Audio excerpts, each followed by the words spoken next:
ពីរ៉ូសឡែនលោកឆ្វេងសងអាយ៉ាចូលកន្លែងណាអូយបាទមកស 1 2 3 4 5 6 7 8 9 10អូយបាទញុះបាទគឺបាយតិចដែរទេប៉ុន្តែបោះឆៅឲ្យចំកន្លែងសំខាន់ទៀតបាទគឺភ្នែកបាទតែនេះធីរ៉ាខាវតែថយផុតលោកឲ្យឆ្វេងមកចូលផ្លាប់បាទភ្នែកខាងស្ដាំបាទលោកឆ្វេងដូចគ្នាបាទយើងលោក1.86 និង 1.75 បាទ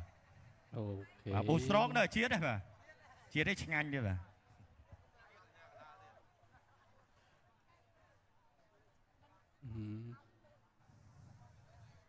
ជាក្រុមត្រៀមប្រុងព្រៀបប្រកួត Boostrong King Outdoring គុណខ្មែរគូទី6ដែលជាគូអន្តរជាតិអំបោះឆៅកម្ពុជាអាហ្សេបៃសុងទឹកទី1 Round 1ទឹកទី1 Round 1បាទសូមសម្លេងគាំទ្រមួយហើយនេះឈានចូលដល់ការប្រកួតទឹកមួយស្វាគមន៍កណ្ដាប់ដៃឆ្វេងរបស់ធារាបាទវាយលក្ខណៈរុំអំបោះឆៅបាទទឹកមួយស្ដាំម្ដាយរបស់កីឡាករបាទ Roland បាទ Roland ទាត់ក្រោយរបស់ Roland ធីរ៉ាយ៉ាឡូទឹកមួយបាទធារ៉ាស្ដាំមួយរបស់ Roland ចលោបាទទឹកមួយទៅចាក់ក្រោមជើងទៀតរបស់ Roland ធីរ៉ាអត់ទាន់ទេបាទមួយបាទអត់ទាន់បង្កប់អាយ៉ាបាទវាផុតកន្ទុយមួយបាទមិនចំគោលដៅទេកិច្ចផុតពីធីរ៉ាចាក់ក្រោមជើងរបស់ធីរ៉ាបាទ Roland ព្យាយាមដើរចូលគៀបដែរបាទលោកឆ្វេងម្ដាយមួយចូលធុងស៊ុបអូហូយបាទអត់អីទេសម្រាប់ធីរ៉ាអត់ទាន់ឈឺទេប៉ុណ្ណឹងធារ៉ាស្ដាំមកជើងរបស់ Roland ថយឆ្វេងម្ដាយ Roland ធីរ៉ាតាមខៅឆ្វេងនេះមិនដល់នេះឆ្នាំម្ដាយរបស់ធីរ៉ានេះម្ដាយនេះជុកគប់ស្គៀបណែនមែនទេអូហូយបាទអូយម្ដាយនេះអត់ដាច់ពុកមាត់ច្រើនបាទឆ្វេងអូយ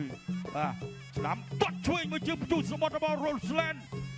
ចាធីរ៉ាទាត់ឆ្វេងមួយចាន់ចាប់គាត់មកឆ្វេងខាងរបស់ប្រច័នអូហូយទាញមកក្រោមដែរអត់អីទេធីរ៉ាញញឹមខ្ជិបបាទថាអត់អីទេបាទប៉ុណ្ណេះបាទមានតែខ្លាំងជាងនឹងទៀតទេបាទ Roland នៅមានទៀតបាទអូយ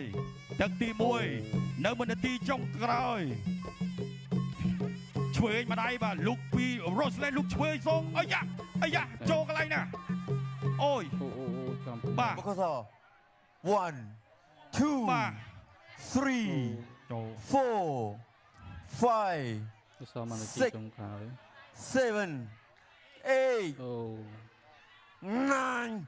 10អូ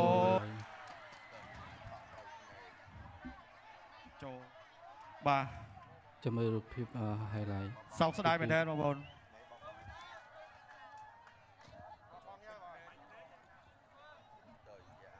មុននឹងថាអើយថាអាចត្រូវម្រាមដៃអាចត្រូវអីចឹងណាបាទត្រូវមែនចាំមើលរូបភាពយឺតបាទប្រិយមិត្តចូលកន្លែងណាបាទ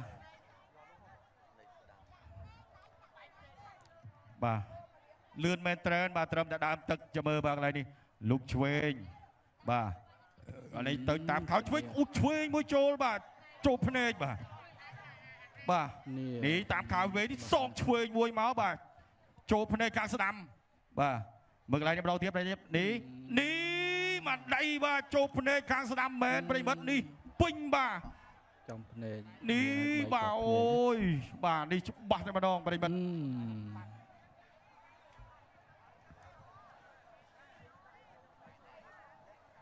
មើលឃើញបាទនេះជាការប្រកួតលក្ខណៈអំបោះឆៅបាទពេលខ្លះបាទចំកន្លែងណាផ្សេងអាចស៊ូបានបាទតែបើចំកន្លែងភ្នែកនេះគឺពិបាកបាទព្រោះចំឲ្យពិបាកមើលទៀតបាទបើកង់ធម្មតាបាទគឺអាចបាទលោកក្រុមគ្រូពេទ្យបាទកំពុងតែជួយបាទពិនិត្យ បាទទៅលើបាទរបួសរបស់ធឿនធីតាបាទ បាទ បាទ នេះ នេះបាទ បាទ ក៏ព្យាយាមបាទញុះបាទគឺវាយតិចដែរទេប៉ុន្តែបោះឆៅឲ្យចំកន្លែងសំខាន់ទៀតបាទគឺភ្នែក បាទកន្លែងនេះធីតាខាវតែថយផុតលុកឲ្យឆ្វេងមកចូលផ្លាប់បាទភ្នែកខាងស្ដាំ បាទគឺលុកឆ្វេងដូចគ្នាបាទយើងលុក អូន បាទគេ បាទ លុកឆ្វេងលើបាទបាទចូលរួមសោកស្ដាយបាទសម្រាប់ធឿនធីតា